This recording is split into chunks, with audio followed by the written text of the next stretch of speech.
right. Welcome back in. Hello. Hi, how are you? The happiest man on planet Earth is on my right. This is Mark Elfenbein. I'm Will Chambers. Great to have you with us again. Another episode here of The Lounge with Elf and Willy. On my way over here today, just not, 30 minutes ago, I was listening to The Herd with Colin Cowherd, and who's got Joy Taylor on with him. National show on Fox Sports Radio. And I like them both. You know, Colin's one of those things, like, you agree, disagree. I said earlier, I hated the hot take guy. There was a while that I didn't listen to Colin because I kind of thought that he was just throwing out stuff to get attention. Stuff. Yeah, just to get attention. Yeah. I'm like, I don't mind if you have a hot sports opinion, but don't tell me something that I know you really can't believe. Don't go the opposite way just to go the opposite way. Right. And I think Joy Taylor is fantastic too. I think she's super smart, but she said something that was 100% false. And they were talking about Zeke Elliott and the fact that he's in Cabo. Now, Zeke in his holdout, which we'll get to here in a second, because I think that this could be a potential, it's like a problem right now, but most people think it's going to be solved and fixed and they're going to sign him. I'm not so sure, and I'll get to that in a second, but first off, this whole thing I think is so blown out about him being in Cabo. Well, it should be common now. I mean, Romo and Jason Witten went. Well, they went on vacation. Right, and I know. He went on a little vacation to get it because he was suspended. But he was working out there. And when he came back, you and I were together in that locker room and saw him. And you're like, no, that boy's in shape. Yeah, no. That dude was chiseled. And then we all saw him, obviously, playing. I think... So you don't like the fact that he was in Cabo? I think it's absolutely... Actually, I think it's good. Yeah. I think the connotation for fans was... What I was kind of reading into it was, okay, you're holding out, but you're on contract. Mm-hmm. Your whole team is at camp. Get your effing butt in camp. All right? But that's not how it works today. The tail wags the dog. And we see it in the NBA. Right. We see it in the NFL.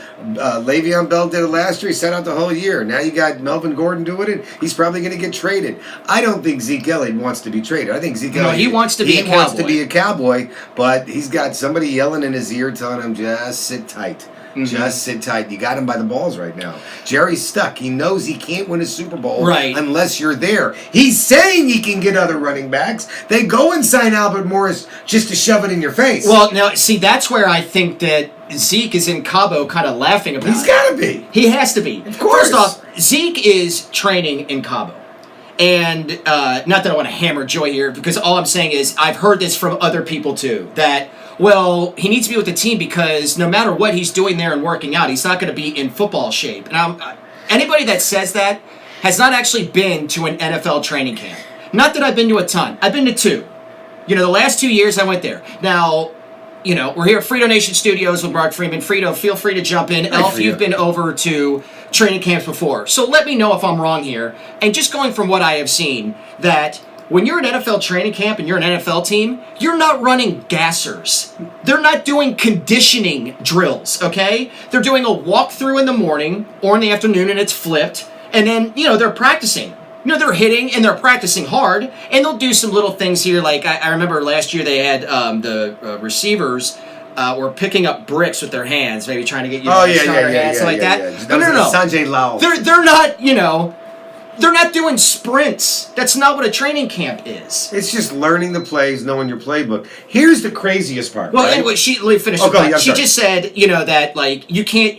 You're not, no matter what you're doing, you're not going to be in football shape. It's undebatable. And I go, no. He will show up in great shape. Now, it's when people show up that they're not in shape, when they're not running their routes very well, when they're not, you could tell they're out of shape because they're not playing very well. Right. It's not because they could tell because they're just, breathing really heavy after doing up downs.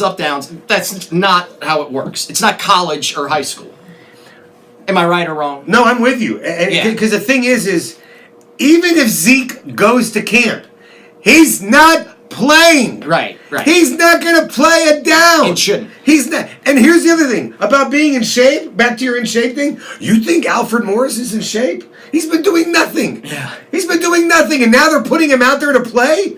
Come on. Yeah. Forget about it. This is all right, we're just going to show Zeke that we love him, but we need to let him understand that there's other running backs out there. Alfred Morris. I love the people going, well, Alfred Morris did have 5 point something a carry. Give me a break. Really? Not last year. Alfred Morris is not Zeke. Yeah, it's ridiculous. Let's do a little fantasy here of how I imagine. Let's say I am Zeke's agent. Oh, okay. Hi, Rocky. All right.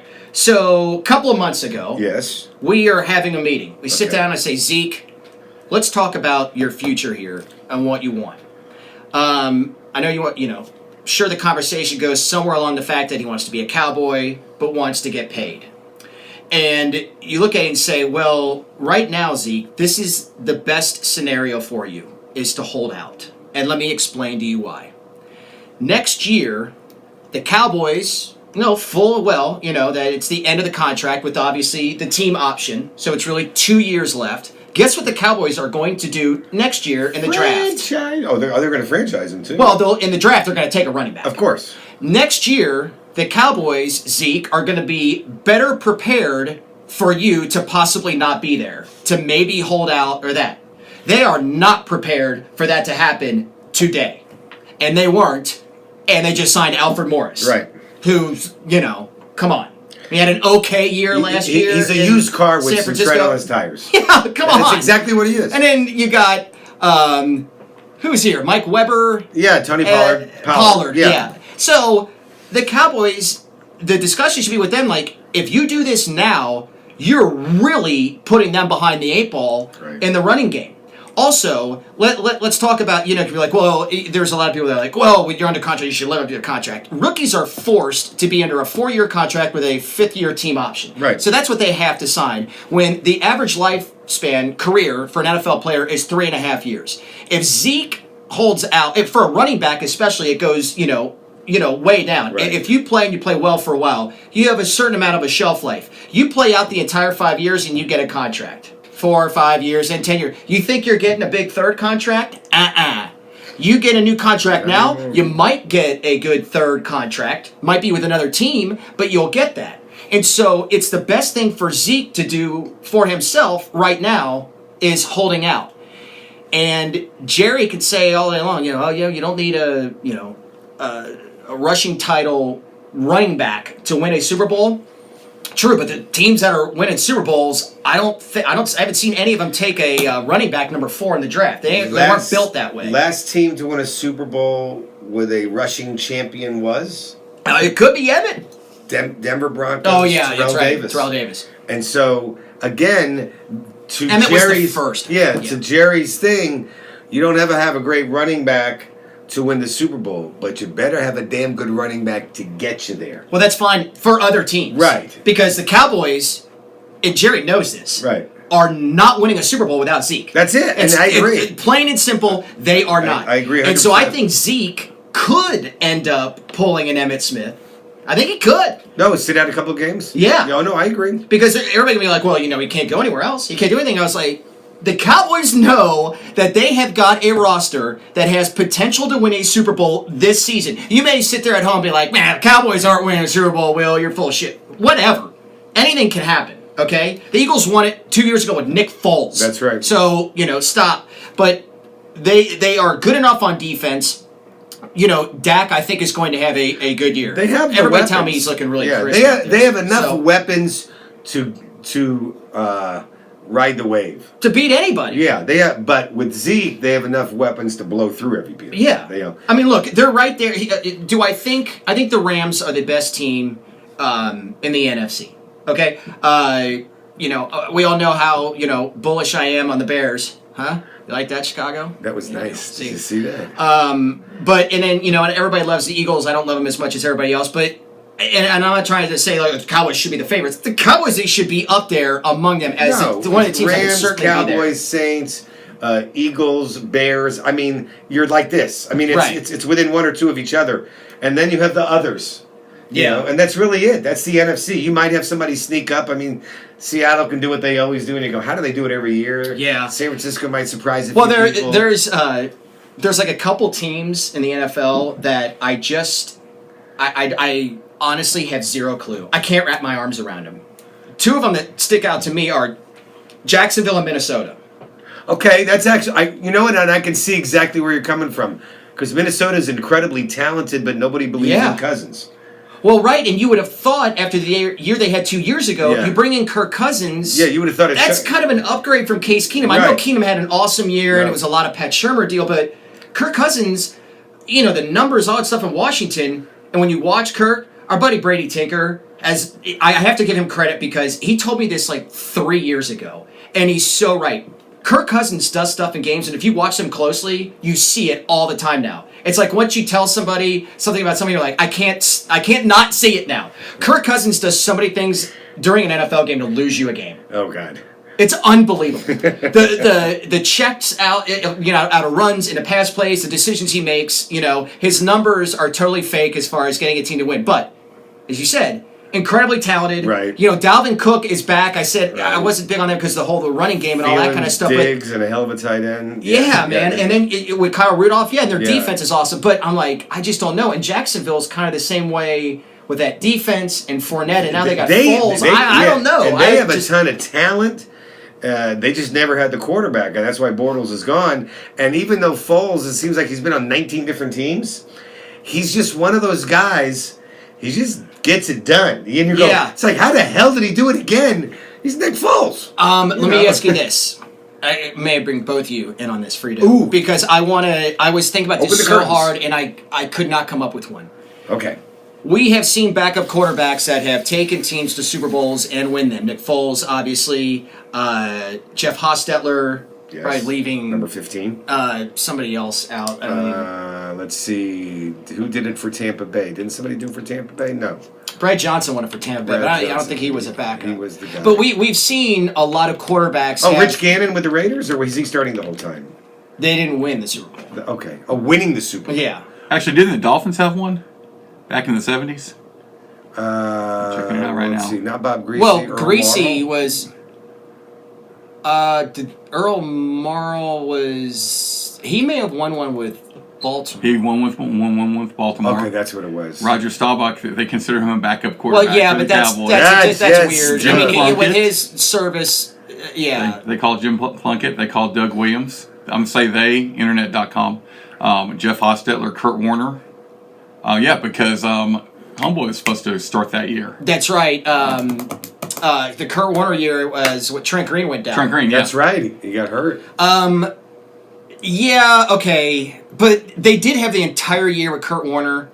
Let me just get to the point I'm trying to make here. We have seen lots of backup quarterbacks have like very good seasons and they go somewhere else and they never really do anything, right? Right. The Scott Mitchells of the world, the Eric Kramers of the world, and all that. And so I wonder, is Nick Foles going to be the guy? Is Jimmy Garoppolo going to be the guy that can,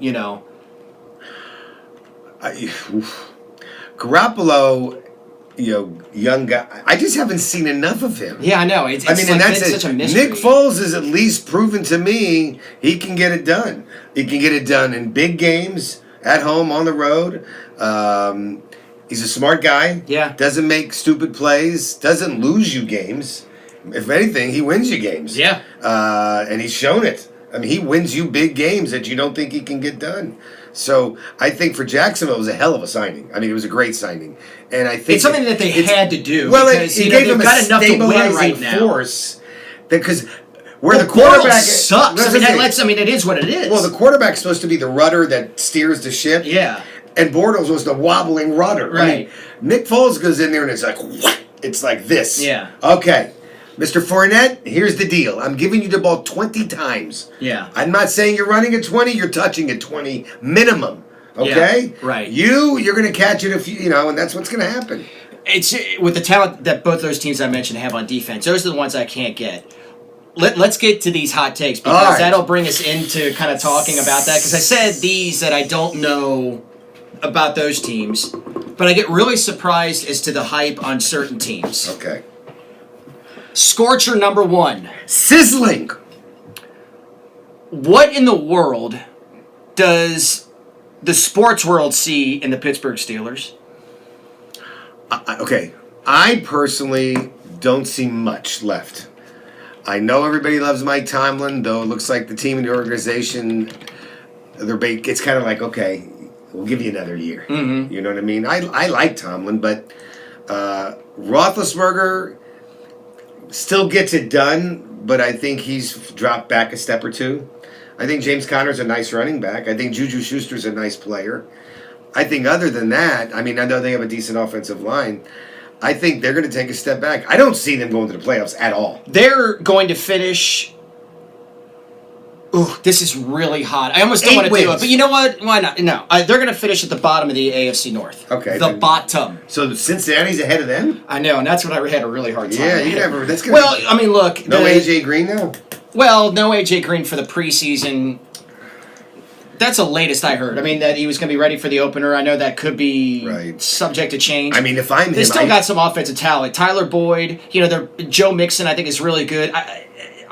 Look, James Conner played really well last year for 3/4 of the year. Right. Not at the end of the year. And let's be honest, that's one of those things where guy comes in the game in a basketball game, you never seen him before, and all of a sudden he's got 35 points. Yeah. Guess what? Next game he gets Jeremy 10. Lin, right? Yeah. So I could see that, and then they drafted my boy Benny Snell. So maybe there could be something there. But look, no Le'Veon Bell. And I know they didn't have him last year. Now you don't have Antonio Brown. Right. Juju Smith-Schuster is not Antonio Brown. No. This team does not have the weapons, and I can definitely not only are they not making the playoffs, but they're not as good as Cleveland, and they're definitely not as good as Baltimore. I'm with you. I'm totally with you. And they could be under Cincinnati. So I have Steelers last place. How about that? Well, that's a hot one. Hot. Is it hot in here? Last place in the AFC North. Shall we stay in that division? Okay. Now, if you remember here on this very program, I believe a week ago, or was it 2 weeks ago, that you... the hottest prop bets on earth that I'm going to put on in Vegas. You really were bullish on the Baltimore Ravens. Yes, love it. I was a little skeptical of it, and then I heard John Harbaugh on the NFL Network with Brian Billick, and Billick asked him this.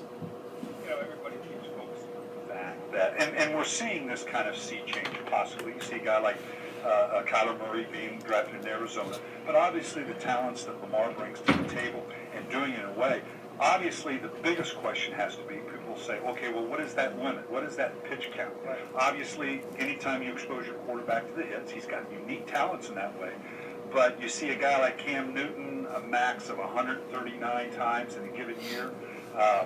Is there an over-under on that someplace? I bet the over on that one. Yeah. I bet the over for sure on that. No hesitation either. It's going to be interesting. I don't think we know the exact numbers or the math of the thing. If you look back and you think of the history a little bit, the game was probably revolutionized with Bill Walsh and Joe Montana, and that's been the model for the last 25, 30 years, and we've all been chasing that model pretty much, trying to find that quarterback and find that rhythm and all the things that go with that offense, and it really hasn't changed too much. I don't think none of us can envision what's going to come in the future.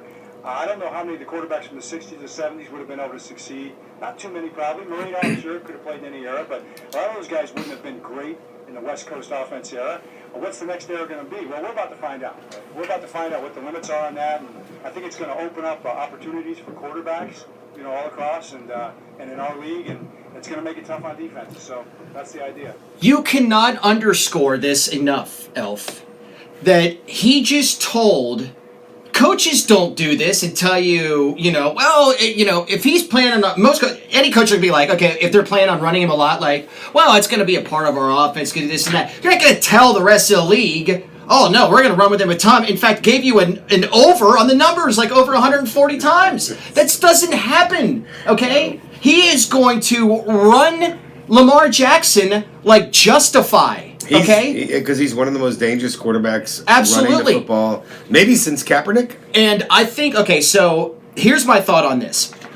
You go through trends in the NFL, right? Remember the Wildcat with Ronnie Brown and then Ricky RG3 Williams, did his thing. Well, right, and then RG3 and Colin Kaepernick, right? doing the read option and running the ball a lot. They don't last very long, right? Right.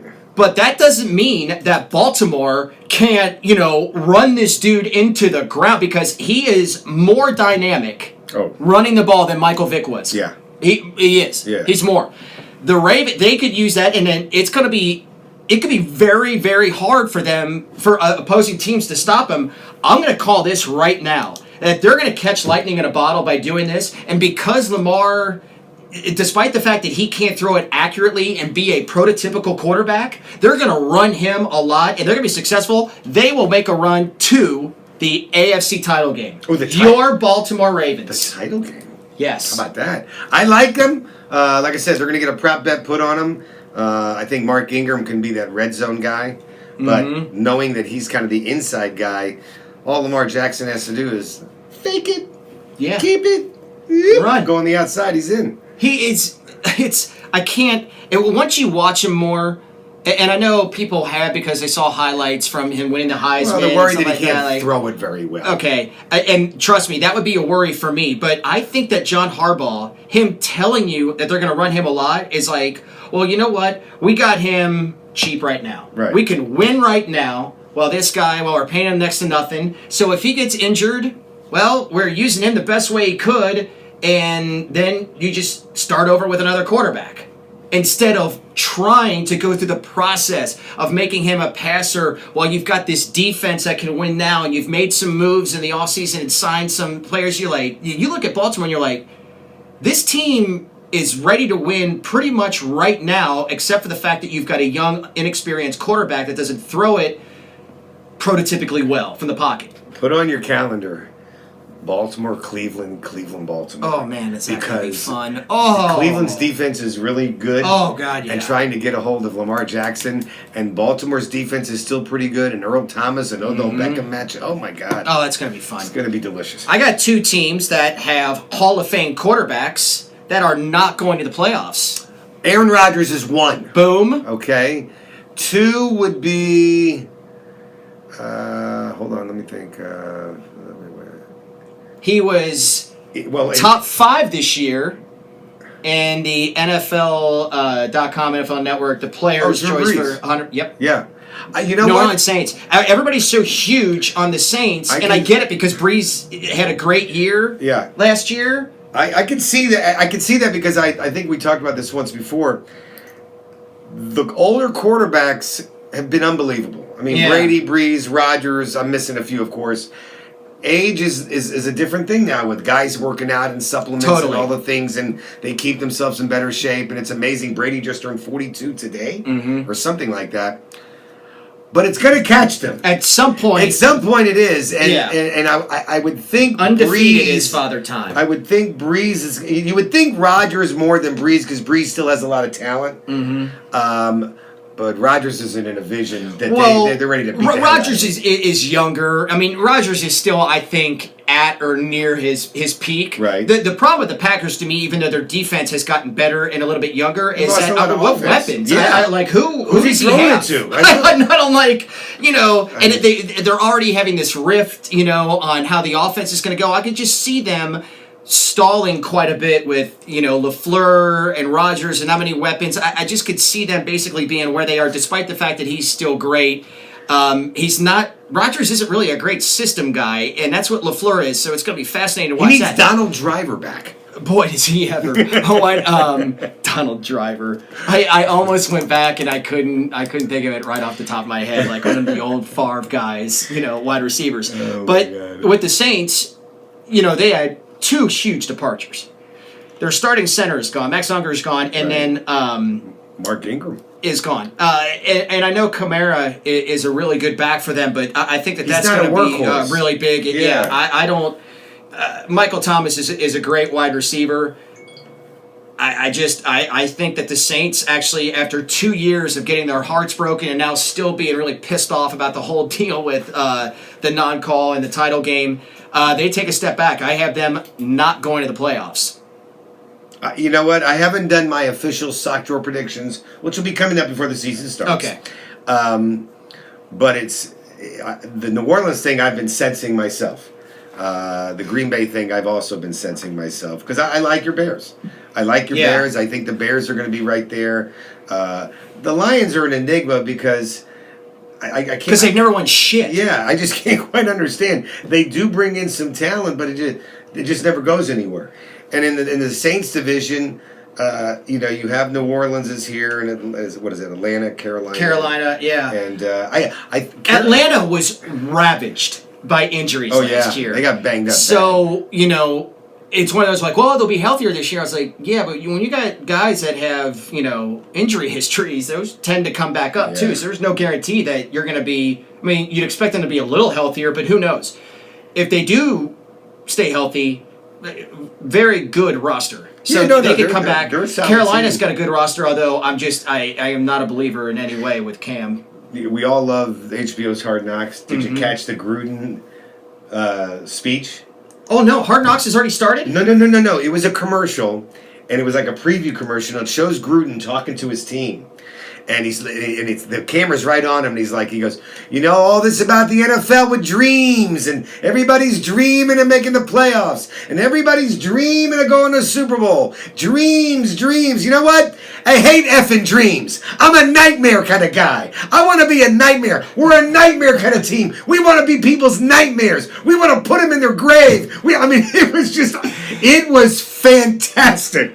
Gruden's an offensive coach. Oh my God! But it was so good because he was playing little Chucky. Yeah, he plays such a good television character. What do you mean you want to create a nightmare? You're not a defensive coordinator. God. You got to see that. It was really funny. It will be so much fun to watch. Oh yeah. I got one last one here. Okay.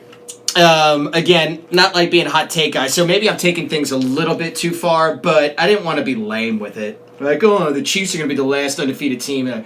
The Chiefs, I think, they could go undefeated and win the Super Bowl.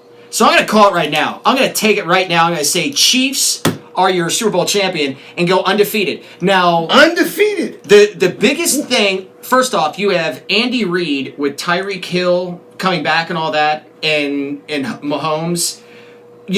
Another offseason of coming up with more stuff to do, all that stuff. Yeah, we all know how when you get dynamic playmakers like that, you put them together with Andy Reid, it's going to be good. Tyrann Mathieu, I love him. Going to Kansas City, love him. Is the most, I guess, under-talked about thing in the NFL this offseason. And who's the safety they drafted? Thornhill, the real stud? I think so. I forgot his name. Thornhill, that sounds right. right. I think that's him. Cowboys liked him. Another good safety.